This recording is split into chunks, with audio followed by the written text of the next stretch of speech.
Quelle grammaire utiliser au TCF Canada? Bonjour tout le monde. Aujourd'hui, je suis là pour vous parler un peu plus précisément de la grammaire exigée aux épreuves du TCF Canada, surtout l'épreuve orale et écrite. Parce que dans la dernière vidéo, je vous ai dit que c'est parfois nécessaire d'utiliser une grammaire un peu plus complexe. Même si vous parlez déjà bien en utilisant une grammaire correcte, mais que vous n'utilisez vraiment pas les structures plus complexes, pour réussir le TCF Canada, c'est vraiment conseillé d'ajouter un peu plus de complexité à la grammaire que vous employez dans vos phrases. Alors aujourd'hui, j'aimerais vous parler plus précisément, vous dire quels sont les points de grammaire qui sont d'une grande importance, les plus précieux à l'examen du TCF Canada, dont l'usage pourrait vous apporter un niveau plus élevé.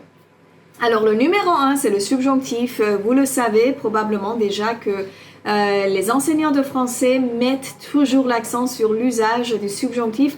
Pourquoi?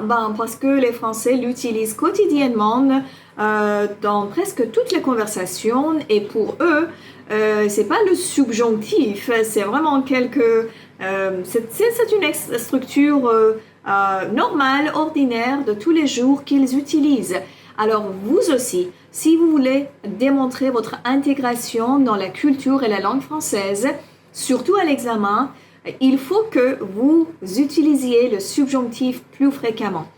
Mais attention, je ne parle pas d'une surutilisation ou d'une exagération dans toutes les phrases, toutes les questions de la tâche 2 par exemple, utiliser un subjonctif. Non, ce n'est pas correct, il faut vraiment le faire de façon plus naturelle.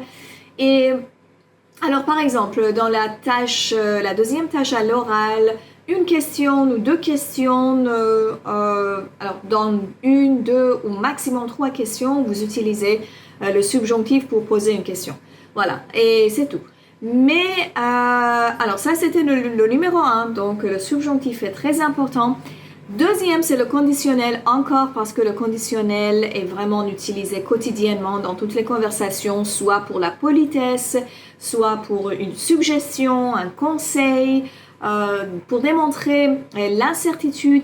Alors, dans plusieurs cas et dans chacune des tâches, à l'écrit, à l'oral, il serait possible pour vous de l'utiliser. Mais il faut savoir vraiment où et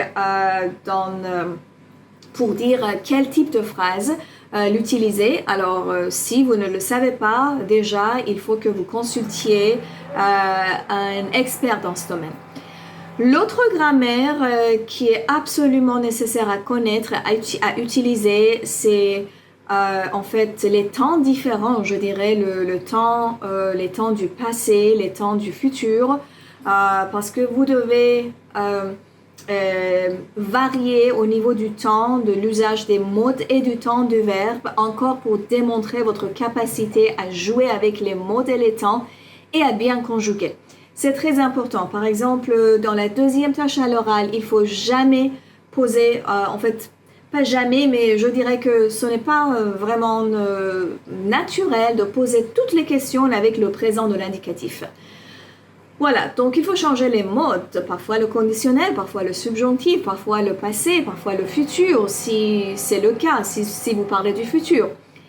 Et finalement, une autre grammaire sur laquelle j'aimerais insister, c'est les phrases d'hypothèse.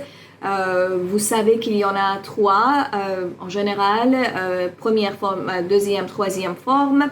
Alors par exemple, si je suis débutant dans tel ou tel domaine, sera-t-il possible pour moi de participer à vos cours? Quelque chose comme ça. Alors les phrases avec si.